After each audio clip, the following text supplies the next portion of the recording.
Bismillahirrahmanirrahim.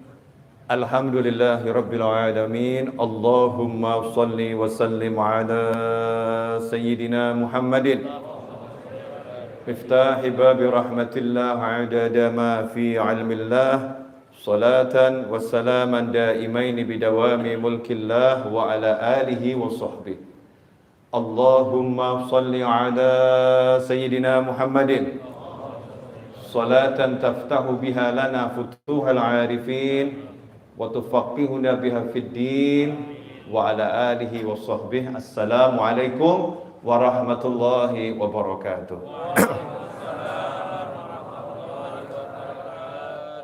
Alhamdulillah, lagi-lagi Allah memberikan kita karunia untuk membersihkan dosa-dosa kita, mengangkat derajat kita, meningkatkan kedudukan kita dengan kita didudukkan di rumahnya, di majelisnya bersama dengan hamba-hambanya. Alhamdulillah. Ini pertanda alamatul khair, pertanda baik. Ya, pertanda baik. Gak mungkin kita gak baik kalau kita dimasukkan ke tempat yang baik. Itu harus kita yakini. Kalau udah kita dimasukkan ke tempat yang terbaik, yaitu masjid, berarti memang kita orang yang baik. Nah, kalau kita masuk ke tempat-tempat yang gak baik, nah itu ngeri itu. Meskipun kita gak boleh menilai orang-orang di tempat yang tidak baik adalah orang yang tidak baik. Tetapi untuk diri kita sendiri, kalau kita masuk ke tempat-tempat yang tidak baik, kita harus waspada. Jangan-jangan saya ini jadi orang yang gak baik lagi nih, karena saya masuk ke tempat-tempat yang gak baik. Sementara kalau kita lihat ada siapapun masuk ke tempat yang baik, walaupun wujudnya itu ya seperti itu. Mungkin hariannya gak baik, tapi beliau masuk ke tempat yang baik, kita harus yakini ini min ahlil khair. Ini orang yang baik. Kalau nggak baik, nggak mungkin diizinkan sama Allah Ta'ala untuk masuk ke dalam rumahnya Allah Subhanahu wa Ta'ala.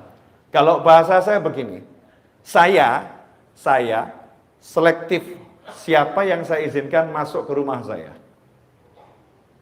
Ada yang sampai di halaman, monggo. Tapi kalau mau masuk rumah, bukakan pintu, diajak duduk, nah ini nanti dulu. Kita selektif siapa orangnya ini. Ya siapa orangnya. Begitu pula juga dengan antum, betul atau betul? Selektif. Perkantoran bahkan ada security. Perumahan ada security yang tidak memenuhi standar. Ya. Mall bahkan sekarang security-nya tambah aturan. Nggak pakai aplikasi peduli lindungi, walaupun kamu modelnya seperti apapun, security akan mengatakan, mohon maaf, ya, aplikasinya dulu, atau mungkin ada surat-surat yang mendukung, baru bisa masuk.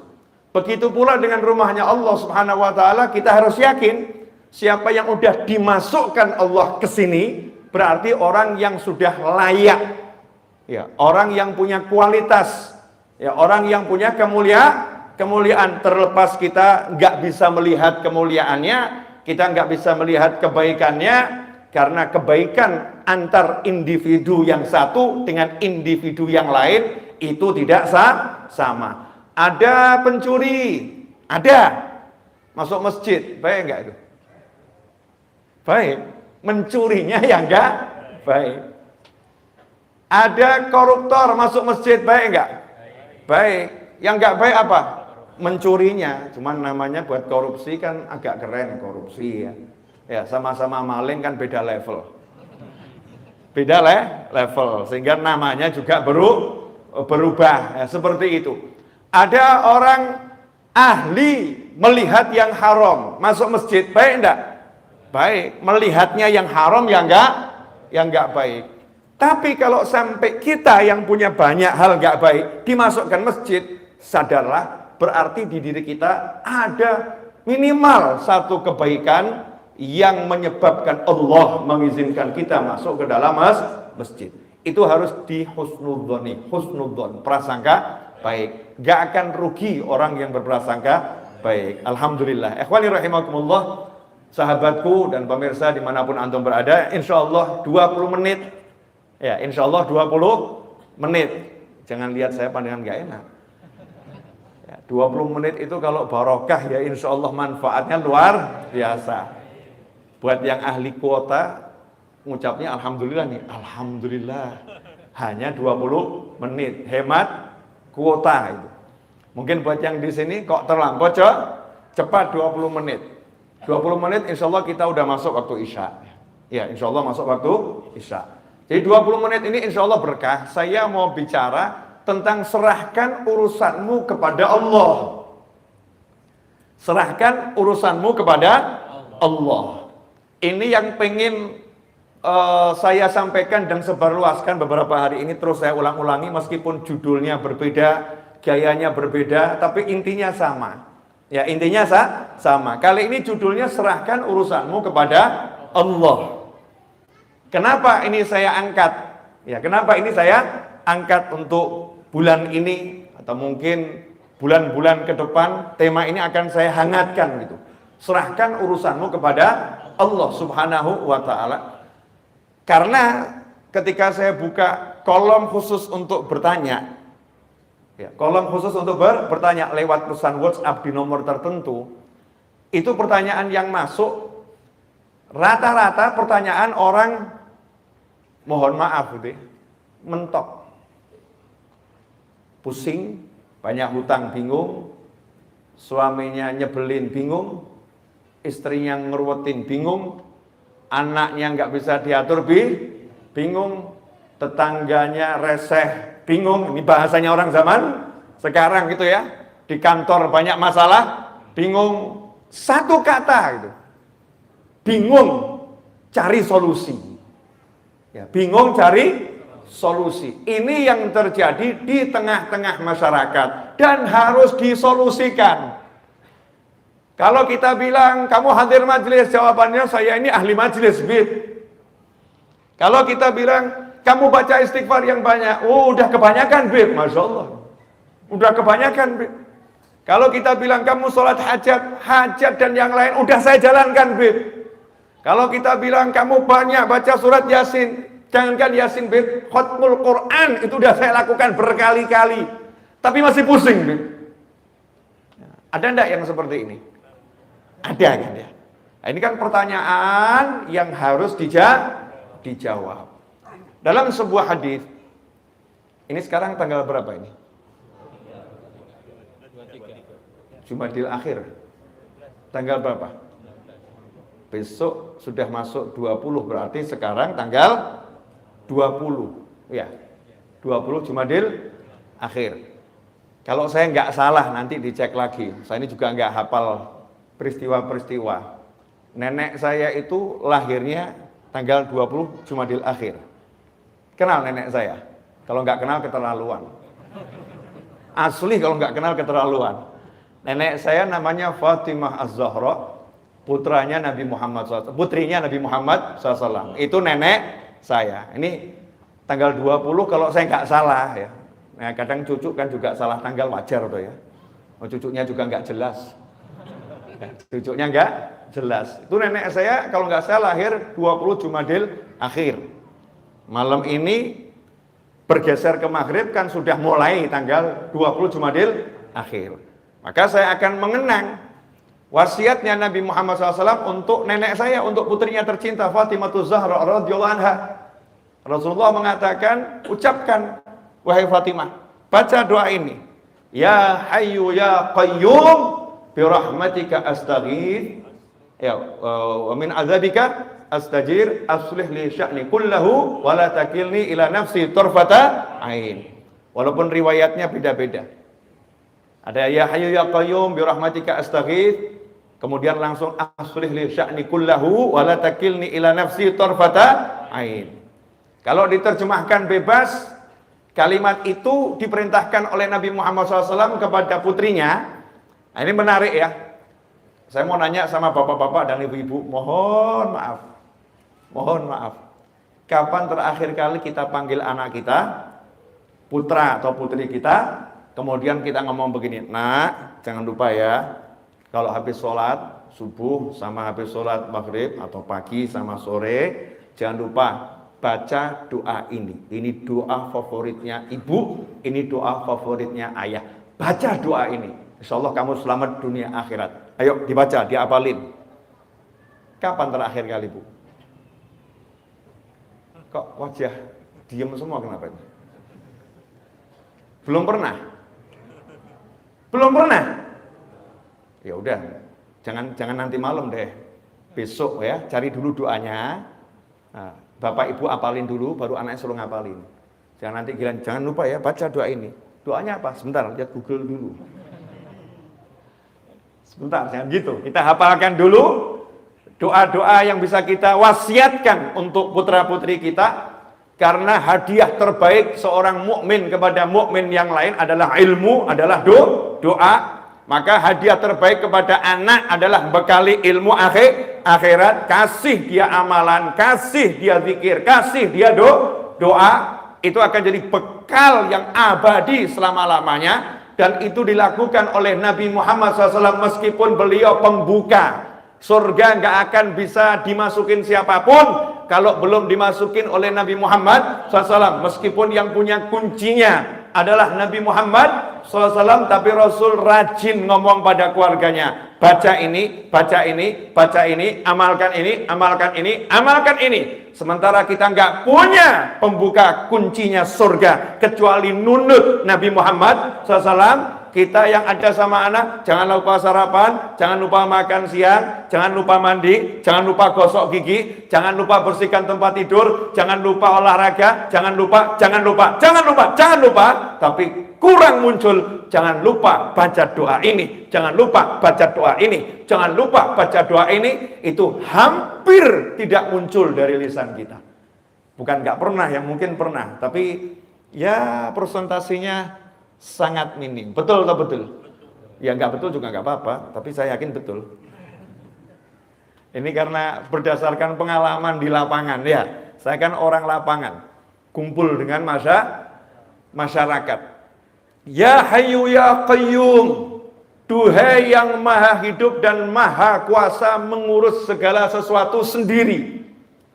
Ya Hayyu ya Qayyum, manggil Allah dengan panggilan yang sangat indah, yang Allah ajarkan kita untuk berdoa dengan nama-namanya. Ya Hayyu, Ya Qayyum. Setelah panggil Allah, baru kemudian minta. Panggil Allahnya dulu, baru kemudian minta. Birahmatika astaghith. Astaghith itu kalau bahasa Indonesianya istighothah. Kita kalau istighothah kan sudah kenal ya. Istighothah kubro, artinya kumpul bareng-bareng, betul-betul doa, zikir, minta tolong pada Allah Subhanahu wa ta'ala. Kalau dalam bahasa Arab kita bilang aghithni, tolong saya, please help me. Artinya dalam kondisi yang sangat terdesak dan butuh bantuan, emergency. Itu dengan kata-kata istighothah. Ghauth, ya, aghithni, ini emergency. Kalau nggak emergency, nggak tahu darurat, biasanya ini gitu ya. Lebih itu nanti masih nggak jadi masalah, nggak langsung. Tapi kalau udah akhir nih, orangnya udah mau tenggelam, tangannya sudah dikeluarin, ya cuman tangan yang kelihatan, tolong saya, tolong saya. Nah, ini kalimatnya akhir nih. Rasul mengajarkan, ya Hayyu ya Qayyum birahmatika astaghith. Duhai Allah yang maha hidup dan maha kuasa mengurus segalanya sendiri, aku minta tolong kepadamu membawa kasih sayangmu. Jadi demi kasih sayangmu ya Allah, demi engkau maha pengasih, engkau maha penyayang, engkau rahmatmu mendahului amarahmu, rahmatmu meredam amarahmu. Demi semua itu ya Allah, tolong saya. Jangan lihat diri saya banyak dosa, jangan lihat diri saya nggak layak. Memang saya nggak layak. Saya banyak dosa, memang saya banyak dosa. Tapi ini saya minta tolong dengan engkau kedepankan kasih sayangmu ya Rabb. Tunjukkan kasih sayangmu, tolong saya. Birahmatika astaghith. Nah kemudian, wala takilni ila nafsi tarfata ain. Sedetik pun jangan biarkan aku ngurus diriku sendiri. Jangan serahkan urusan itu untuk kuurus sendiri sedetik pun. Jadi minta setiap saat urusannya diurus sama Allah Subhanahu wa ta'ala. Jangan biarkan sedetik pun aku ngurus sendiri. Engkau yang ngurus ya Rabb, engkau yang bereskan ya Allah. Nah, insya Allah 7 menit kita akan bahas ini, karena saya sudah bicara 15 menit. Gak terasa 15 menit. Terlampau cepat ya, ternyata 15 menit. Terasa enggak 15 menit? Enggak, ya inilah wali-wali itu Masya Allah. Ya jelas loh, diajak ngomong begini, ya 15 menit tidak terasa. Biasanya yang nggak terasa kan yang nonton drama-drama itu. Oh kok udah habis gitu kan. Alhamdulillah kalau antum udah bisa memenangkan persaingan. Pengajian kok rasanya 15 menit tidak terasa. Lanjut dikit lagi, boleh? Ya. Ini intinya ilmu di sini. Intinya ilmu yang mau saya sampaikan. Tapi tolong kita ngobrol santai ya, dijawab sejujur-jujurnya. Benda yang paling berat di sini yang kelihatan mata mimbar ini kelihatannya berat sekali ya, kelihatannya aja. Belum tentu berat juga kan ya. Kadang-kadang kita kan tertipu sama penampakan ya. Kelihatannya berat, tapi memang ini dari kayu berat. Kalau ada bocah anak saya ya, umurnya 8 tahun atau anak antum umurnya 7 tahun. Kemudian kita perintahkan sang anak, tolong nih mimbarnya kamu angkat nak. Mimbarnya kamu angkat nak. Tolong mimbarnya diangkat. Anak tadi kan sadar diri ya. Ayah, saya nggak kuat ngangkat mimbar itu. Ayah kan sayang sama saya. Tolong ayah, demi sayangku, demi sayangmu padaku, demi sayangmu padaku, jangan biarkan aku ngangkat mimbar ini sendirian. Jangan pasrahkan ini padaku ya ayah, wahai ayah. Tolong ayah panggilkan itu mas-mas yang membantu di rumah sini, 5 orang, biar mereka yang ngangkat. Aku saja yang melihat, mereka yang ngangkat. Boleh nggak anak ibu, anak bapak ngomong begitu? Boleh kan? Kenapa boleh ngomong seperti itu? Karena percaya ayahnya sayang. Karena percaya ayahnya sayang. Yang pertama itu. Yang kedua, percaya ayahnya punya wewenang untuk memerintahkan karyawan-karyawan yang bekerja dengan ayahnya di rumah itu. Betul atau betul?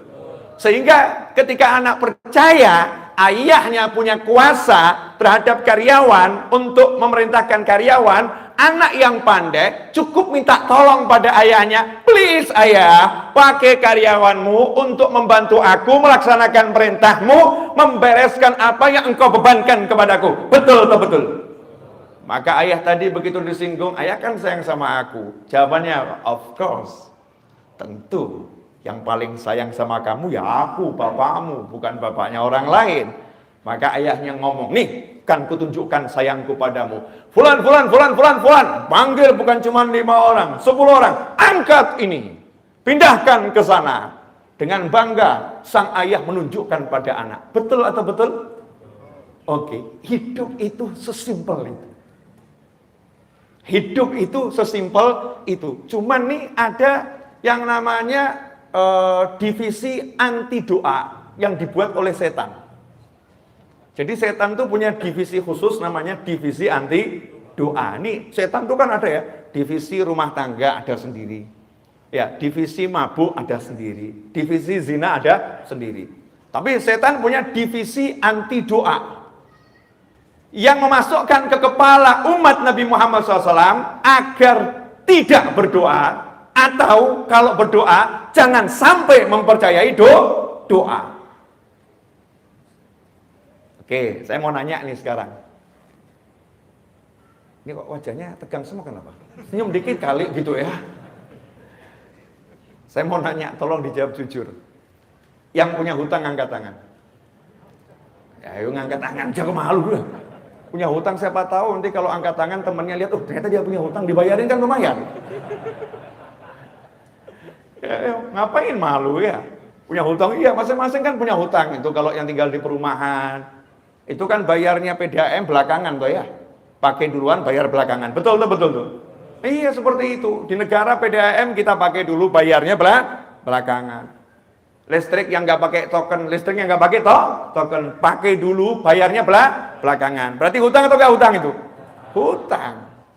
Beli mobil ngangsur, tuh hutang nggak tuh? Hutang, pakai dulu, bayarnya belakangan. Jadi ya saya yakin nih 99,99999% punya hutang. Di antara orang yang berhutang, ada yang pusing. Pertanyaan saya, banyak atau ada? Nah, ini pelaku mulai ngaku. Banyak yang pusing. Pusing kenapa? Mau bayar hutang, nggak punya sesuatu yang digunakan untuk bayar hutang. Betul? Oke. Saat itu seharusnya kita akan cari solusi. Betul? Solusi agar hutang saya bisa terlunaskan. Benar? Nah, biasanya yang dipikir apa? Duit.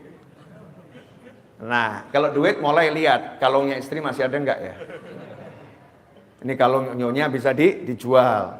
Ternyata udah enggak ada yang bisa dijual. Mulai lihat temennya, siapa yang bisa dihutangin? Ternyata masih punya hutang sama semua temennya, belum ada yang dibayar. Mentok, sumber penghasilan zero. Sementara hutangnya banyak. Pusing atau enggak pusing? Pusing. Ini wajar nih manusia, pusing. Karena pola berpikirnya memang salah. Pola berpikirnya salah, jadinya pusing. Kata mentok itu nggak ada. Untuk mukmin itu nggak ada judul mentok, nggak ada. Jalan buntu nggak ada. Mentok itu hanya satu, akhirat. Itu mentok. Setelah sampai akhirat, akhir nggak ada lagi ya. Setelah surga ya nggak ada, ya surga selama-lamanya di sana, mentok. Habis. Tapi kalau hutang, masalah, nggak ada judulnya, udah mentok, nggak ada. Yang ada pikiranmu buntu. Betul. Karena kamu pakai pikiranmu sendiri, mikir sendiri, usaha sendiri, mengutamakan kemampuan sendiri, merasa dirimu Tuhan yang menguasai jagat raya ini, sehingga pikirmu bisa merubah sesuatu, maka dibuat blok. Ayo mikir apa lagi? Mentok. Tapi beda dengan orang yang udah kenal sama Allah Ta'ala dan paham apa itu yang namanya hidup. Hidup ini milik siapa? Inna lillahi wa inna ilaihi raji'un. Miliknya Allah. Semua miliknya Allah. Maka konsep yang paling sederhana, kembalikan segala sesuatu kepada Allah. Ketika mau berhutang, minta izin sama Allah. Ya Allah, saya mau hutang, tolong nanti lunaskan hutang saya ya Allah. Dengan mudah. Sekarang yang mau hutang nggak izin sama Allah, begitu mau hutang, lihat aset yang dimiliki. Betul nggak betul? Lihat kolega yang dimiliki. Lihat teman-teman yang bisa dihutangi nanti kalau kepepet. Lupa kalau yang maha kaya adalah Allah Subhanahu wa ta'ala. Langkah awal ketika berusaha sudah salah karena menyandarkan semua usahanya kepada makhluk, kepada ciptaan yang lemah, bukan kepada maha pencipta, yaitu Allah Ta'ala. Qul huwallahu ahad, Allahus samad. Katakanlah cuman Allah yang ada, Allah yang esa. Hanya Allah tempat berharap, bergantungnya segala sesuatu. Nah, alhamdulillah Allah tuh maha baik. Kirimkan utusan, ngajarin kita semua. Itulah makna la ilaha illallah Muhammadun Rasulullah SAW. Gak berhenti di la ilaha illallah. Tuhan hanya Allah, tapi Allahnya kasih utusan untuk menjelaskan semua kebutuhanmu. Semua yang menjadi harapanmu, semua menjadi keinginanmu, cara menggapainya bagaimana, biar selamat caranya bagaimana. Allah kirim utusan 100%, semua perbuatan dan ucapan dan diamnya utusan ini di bawah kendali Allah Subhanahu wa ta'ala. Jadi tidak ada yang lebih hebat dari Nabi Muhammad SAW. Ucapannya, diamnya, gerakannya, semua adalah wahyu ilahi. Jadi gak mungkin salah. Kalau udah paham begini, tenang buat yang udah la ilaha illallah Muhammadun Rasulullah SAW. Begitu punya masalah apapun itu, yang pertama kali didatangi adalah Allahnya. Allahumma ya Allah, saya punya hutang, saya punya suami nyebelin, saya punya istri yang gak bisa denger ucapan saya punya anak yang perilakunya udah kelewat batas, saya punya masalah di kantor, saya punya. Pertanyaan saya, ucapan kita yang seperti itu sebetulnya sama enggak dengan anak kita tadi? Ketika lapor sama bapaknya, sama enggak? Sama. Saya percaya Tuhan saya dan Tuhannya segala sesuatu, la ilaha illallah, maha kuasa, maha bisa, dan aku tak bisa apa-apa. Maka saya serahkan sama Allah. Saya enggak bisa ya Allah. Saya usaha. Seperti yang kau perintahkan, saya akan terus berusaha. Tapi jujur, saya nggak bisa apa-apa. Makanya saya minta tolong sama kamu ya Allah. Tolong ya Allah, bla bla bla bla bla bla bla bla. Sekarang saya mau nanya, semua yang di jagat raya itu dalam genggaman siapa? Allah. Genggamannya Allah Ta'ala. Dan Allahnya udah bilang, Udu'uni astajib lakum. Panggil aku akan jawab panggilanmu. Makanya doa tadi pertama kali, Ya Hayyu Ya Qayyum. Kalau kita berdoa, Allahumma Rabbi inni Ya Rabbana. Manggil Allahnya dulu. Allah. Nggak ada doa ujuk-ujuk. A'inni ala dzikrika wa syukrika wa husni ibadatik. Depannya pasti Allahumma. A'inni ala dzikrika wa syukrika wa husni ibadatik. Allahumma ya Rabb ya Rabbana. Semua itu bentuk manggil Allah Ta'ala. Maka nomor satu, panggillah Allah dengan yakin. Gak ada yang bisa selesaikan urusanmu kecuali Dia. PD, Allahumma.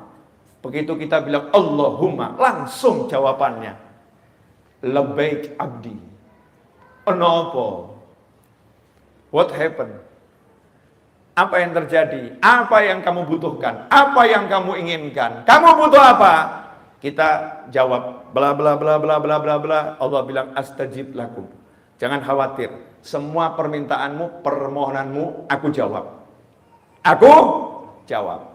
Anak tadi ngomong sama ayahnya, ayah perintahkan mas itu. Bapaknya ngomong, oke nak, deal, selesai. Anak tadi yang nyantai aja, udah masalah udah diurus sama ayah. Dia nggak akan nanya berkali-kali, ayah masnya udah dipanggil belum ayah? Ayah ini masnya kok nggak kelihatan, mana sih ayah? Ayah bisa nggak sih manggil mas tadi itu? Bisa nggak sih ayah? Nggak nanya, karena apa? Percaya sama ayahnya. Nah, sementara kita ngakunya percaya sama Allah, nanya melulu, kabul nggak ya? Kok belum ada tanda-tanda pengabulan ya?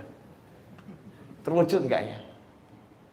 Jalannya hidup dengan mikirin kabul nggak? Karena nggak percaya, ya Allah tolak urusan dulu. Kamu nggak percaya sama aku, kamu nggak trust sama aku. Ikhwani rahimakumullah. Lah itulah fungsinya divisi setan. Begitu kita doa, setan yang bisikin, emang doamu bisa nolong kamu? Emang doamu bisa nolong kamu? Nggak bisa, kamu harus berusaha. Nggak berusaha ya nggak bisa tertolong. Setan sebelah kiri bisikin, usahamu udah mentok, nggak ada jalan keluar, mau usaha apa lagi? Jadi ya doamu ya percuma, nggak akan menghasilkan apa-apa. Ngomong nggak ada usaha yang bisa kamu lakukan kok. Kamu udah mentok, blum, akhirnya diem, merenung, mata mendelik. Gajah ngomong diem, stres. Tapi lain kalau orang yang udah percaya sama Allah, dia bilang sama setannya, udah cari pasien yang lain, jangan saya. Ini buat anak-anak TK, SD itu ya wajar. Profesor seperti saya jangan diganggu yang model begini. Ya usaha nggak usah diajarin. Bayi lahir aja usaha, kok nggak usaha nggak lahir tahu. Bayi lahir aja usaha, nggak nggak lahir. Aku masih kecil aja udah tengkurap, modalku cuman ibuku datang. Tengkurap ini nggak telentang tengkurap, ini kalau nggak ditolong aku mati. Nah, modalku cuman langsung ibuku datang ditolong. Masa sekarang aku nggak awet-awet manggil Allah nggak ditolong? Emang kamu siapa? Kurang ajar. Minggir kamu. Oh, setan kurang ajar. Kalau setannya manusia jangan dibegituin. Setan minggir kamu jangan. Wah nanti jadi masalah itu nanti jadi masalah itu cukup di hati di pikiran. Yakin sama Allah Subhanahu wa Ta'ala kan enak tinggal ngomong. Ud'uni astajib lakum. Terakhir udah 30 menit tuh. Perpanjangan waktu 10 menit ini udah. Ini adzannya kan sudah 3 menit lagi ya? Setelah adzan bisa nyambung lagi. Iya, setelah adzan saya mau nyambung di tempat yang lain. Saya ini malam ini jadwal ada neneknya murid saya itu tahlil yang hari ke-40. Jadi bukan jadwal saya ceramah di sini. Kebetulan Habib Ges lagi berhalangan. Kemudian saya diminta tolong karena saya lagi ada di Jakarta. Habib bisa nggak? Oke, siap, seneng saya. Kalau waktu buat ngajar apalagi di sini saya senengnya luar biasa. Nah, jadi setelah dari sini saya cus ke tempat yang lain. Boleh toh? Nggak boleh juga tetap jalan. Tetap jalan. Terus apa fungsinya ngomong? Ya nggak tahu, asal ngomong aja ini. Nah, hadirin yang dimuliakan Allah Ta'ala. Ini akhirnya untuk menggabungkan dari awal tadi. Yang terakhir begini, simple. Pernah tahu yang film-film tukang sihir itu? Judulnya macam-macam ya. Saya masih cari itu selain Harry Potter, ya. Hanya Harry Potter saja itu yang pakai kakek sihir. Betul ya? Itu mungkin yang buat juga merasa ada diskriminatif di kelompok tukang sihir. Ya, kaum lelaki merasa diremehkan gitu ya. Masa lelaki kalah sihirnya sama perempuan? Mungkin loh ya, muncul Harry Potter. Karena dari dulu tuh ya nggak ada judulnya kakek sihir. Yang ada selalu nenek sihir. Betul nggak? Jadi ibu-ibu sebagai wanita harusnya protes itu. Kenapa sekarang ada kakek sihir? Sampai sihir aja laki-laki mau ngerebut. Itu wilayah kami. Masya Allah. Nenek sihir. Di Al-Quran juga nafasa wanita-wanita yang meniupkan buhul-buhul. Ada ikatan-ikatan sihir. Ditiup-tiup sama perempuan yang ahli sihir. Nenek-nenek sihir. Nah kalau kita ambil dah sekarang ini entah itu kakek, entah nenek, pokoknya penyihir. Penyihir itu kekuatannya di mana? Ya kan saya pakai penyihir karena Anda kan penggemar Harry Potter. Pernah lihat kan ya film Harry Potter. Di mana kekuatannya? Ucapan. Tongkat, kemudian diputer-puter. Ya, baca.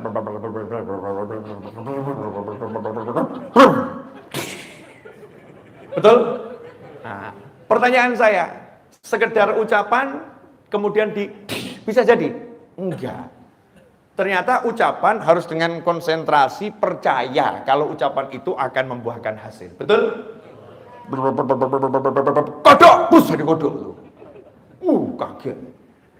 Jadi percaya pada ucapan. Ucapannya ada, percayanya ada. Ucapannya, mantranya ada, yakinnya ada. Maka jadi. Betul begitu? Ya itu penyihir. Masa muslim pakai ilmunya tukang sihir? Kan enggak. Nabi Muhammad SAW mengingatkan ilmunya anbiya wal mursalin, aulia wal solin, semuanya dari zaman Nabi Adam sampai kapanpun. Kekuatannya itu kalau penyihir ada mantra, kita merapal doa. Kekuatannya adalah di kalimat-kalimat doa. Kalimat-kalimat doa. Makanya muncul sabda Nabi Muhammad SAW, ad-doa silahul mu'min. Doa itu senjatanya mukmin. Sementara sekarang mukmin udah diajarkan meninggalkan doa. Kalau mukmin udah meninggalkan doa, maka kekuatannya mukmin akan runtuh.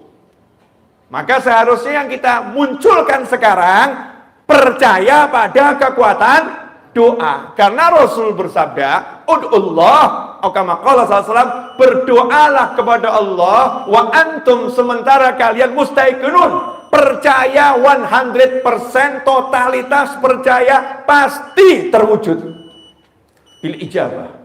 pasti diwujudkan sama Allah Subhanahu wa taala. Percaya doanya kabul, itu syarat orang yang berdoa. Nah, kalau udah doa pesimis, kabul enggak ya? Kabul enggak ya? Seperti penyihir yang belajar nyihir, mantranya hafal tapi enggak jadi-jadi ya. Kenapa? Kurang percaya saja. Kamu kasih percaya sedikit, jadi percaya. Nah, kalau kita mau hasil semua yang kita minta sama Allah Ta'ala, Allah cuma minta kita satu. Trust me, percayai aku. Maka minta dengan yakin, dengan percaya, Allah Maha Kuasa untuk mewujudkan apapun keinginanmu. Kalau jawabannya lah, tapi saya kan nggak mampu, tapi saya kan nggak bisa, tapi saya kan, ya memang orang doa itu judulnya karena aku. Karena aku bodoh, karena aku lemah, karena aku nggak punya, karena aku, dan engkau maha kaya, engkau maha pandai, engkau maha bisa, engkau maha, makanya aku minta sama engkau ya Allah. Kan begitu. Jadi kalau dikembalikan, kan kamu begitu, ya karena saya begini, makanya saya minta sama Allah. Kan kamu banyak dosa, makanya saya minta sama Allah, karena Allah nggak memandang dosanya orang yang meminta. Orang tuh minta nggak disyaratkan, ud'uni, mintalah kepadaku, panggil aku, kalau kamu baik baru aku kabulkan. Nggak ono. Ud'uni astajib lakum, bala syarat, nggak ada syaratnya. Nggak ada syaratnya. Kita saja yang introspeksi, kenapa ya kok doanya belum wujud segera? Kok nggak segera terwujud ya? Kok lama? Oh ya mungkin ada pemeriksaan kendaraanmu, suratnya nggak lengkap, ya terhambat di jalanan. Kalau suratnya lengkap ya langsung. Mungkin itu upaya kita untuk selalu memperbaiki kualitas kita dalam minta sama Allah Subhanahu wa ta'ala. Tapi kalau aslinya Allah nggak pernah lihat modelmu seperti apa. Kalau minta dengan yakin dikasih. Iblis minta dengan yakin dikasih.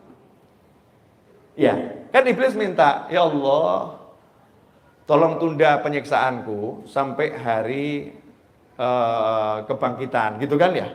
Tunda penyiksaanku selama-lamanya, jangan disiksa aku. Sama Allah dikasih batas waktu maklum dengan waktu yang tertentu sampai hari kebangkitan saja. Tapi intinya iblis minta dikasih sama Allah. Padahal iblis baru saja unjuk kesombongan. Baru maksiat yang terbesar, sombong pada Allah Ta'ala, minta dikasih. Dosa kita ini paling apa toh paling? Ya insya Allah kan dosanya nggak sombong sama Allah kan nggak toh ya. Paling-paling lihat perempuan yang cantik jadi suka lihat yang laki-laki. Ya, paling kan dosanya model-model begitu. Yang ibu-ibu lihat aktor Korea kok ganteng seneng gitu kan ya. Itu dosa bu. Ya paling kan dosanya model-model begitu. Nggak sampai yang begitu-begitu gitu ya. Nggak sampai begitu. Ya insya Allah kalau kita angkat tangan betul yakin sama Allah, minta sama Allah ya beres. Masalahnya yakin atau tidak. Jadi masalah hidupmu dan hidupku dan hidup kita semua simple sebetulnya. Perbaiki yakinmu, beres urusanmu. Perbaiki yakinmu, beres urusanmu. Dan anehnya ya sama perusahaan yang menjanjikan gaji di akhir bulan kamu percaya, sama Allah yang sudah menjanjikan engkau berdoa pasti aku wujudkan, kenapa enggak percaya? Sama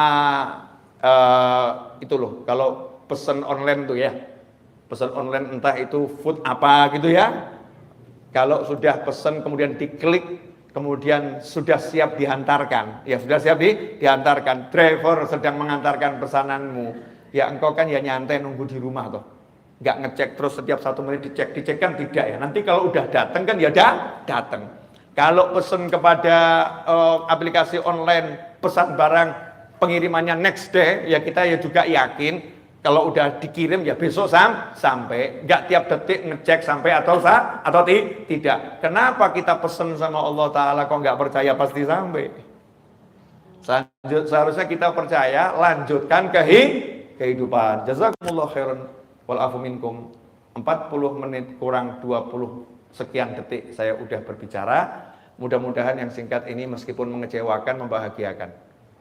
Wajahnya nggak enak semua gini ya. Ya. Nah, bagi yang ingin belajar lebih jauh sama saya buka kelas khusus di channel YouTube Habib Novel Alidrus. Itu ada program berbayar. Ya, ada program berbayar berlangganan channel YouTube dengan harga Rp99.900 setiap bulan. Ya, setiap bulan belum termasuk PPN. Nanti saya akan mengajar ajaran-ajaran khusus di situ. Di antaranya yang segera insya Allah saya akan mengajar di situ ya untuk pelanggan khusus. Channel saya kan untuk semuanya gratis, tapi ada ruangan khusus yang berbayar namanya ruangan santri virtual. Nah di situ saya akan mengajar insya Allah dalam waktu segera di pekan depan ini, entah Senin entah Selasa saya akan munculkan videonya, kitab Al-Hikam ya, satu demi satu di antaranya itu. Kemudian kitab Riyadhus Shalihin ya, satu demi satu, dan banyak kitab yang lain. Nanti yang penasaran silahkan dicek saja channel YouTube-nya ya, silahkan dicek. Kemudian kalau di MRBJ ngajinya saya kapan, saya aja nggak tahu apalagi Anda. Gitu ya, pokoknya tiba-tiba ada share ya hadir. Ada share hadir, kalau ada waktu luang hadir.